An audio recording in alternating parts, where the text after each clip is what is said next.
Social media fact check करने के लिए इकाई नहीं बना सकेगी सरकार। बॉम्बे एचसी ने खारिज किए आईटी एक्ट के संशोधन। केंद्र सरकार फैक्ट चेकिंग यूनिट नहीं बना सकेगी। बॉम्बे हाई कोर्ट ने आईटी एक्ट में संशोधन को असंवैधानिक करार देते हुए रद्द करने का आदेश दिया है। फैक्ट चेक यूनिट मामले में बॉम्बे हाई कोर्ट से केंद्र सरकार को बड़ा झटका लगा है। हाई कोर्ट ने आईटी एक्ट में संशोधन को असंवैधानिक करार देते हुए रद्द करने का आदेश दिया है। हाई कोर्ट ने कहा कि आईटी एक्ट में संशोधन जनता के मौलिक अधिकारों का उल्लंघन है। हाई कोर्ट में कुणाल कामरा समेत कुछ मीडिया कंपनियों द्वारा आईटी एक्ट में संशोधन के खिलाफ याचिका दायर की थी।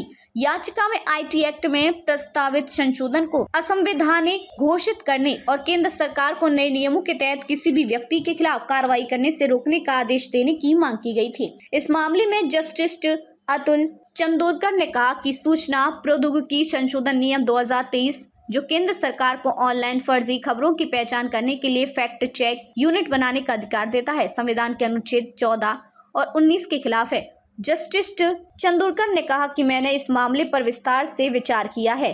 लागू नियम भारत के संविधान के अनुच्छेद 14 समानता का अधिकार, 19 भाषण और अभिव्यक्ति की स्वतंत्रता और 19A जी स्वतंत्रता और पेशी का अधिकार का उल्लंघन है। साथ ही प्रस्तावित आईटी संशोधनों को रद्द कर दिया है। याचिका की सुनवाई के बाद जनवरी में बॉम्बे हाई कोर्ट की 2 न्यायाधीशों की पीठ ने एक दूसरे से अलग फैसला सुनाया था, जिसके बाद यह मामला तीसरे न्यायाधीश के पास चला गया था।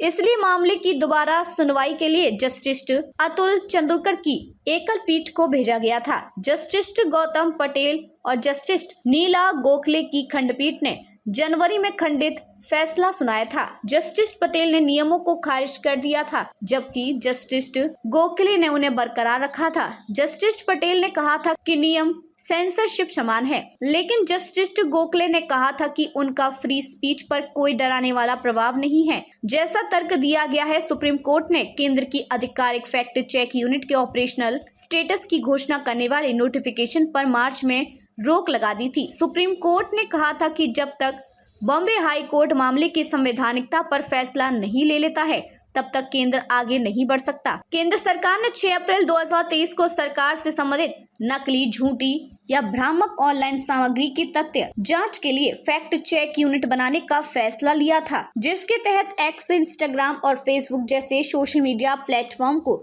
संशोधित नियमों के अनुसार सरकार के फैक्ट चेक यूनिट द्वारा अपने प्लेटफॉर्म पर सामग्री की पहचान करने के बाद या तो सामग्री को हटाना या एक अस्वीकरण जोड़ना था। हालांकि बॉम्बे हाई कोर्ट ने माना कि एक्ट में नया संशोधन सीधे तौर पर नागरिकों के मौलिक अधिकारों का उल्लंघन है, इसलिए इसे रद्द कर दिया जाना चाहिए। कुणाल कामरा और अन्य याचिकाकर्ताओं ने कहा था कि संशोधन बोलने और अभिव्यक्ति की स्वतंत्रता पर अनुचित प्रतिबंध लगा देंगे। याचिकाकर्ताओं ने कहा था कि यह प्रावधान सरकार के नेतृत्व वाली ऑनलाइन सेंसरशिप को बढ़ावा देगा।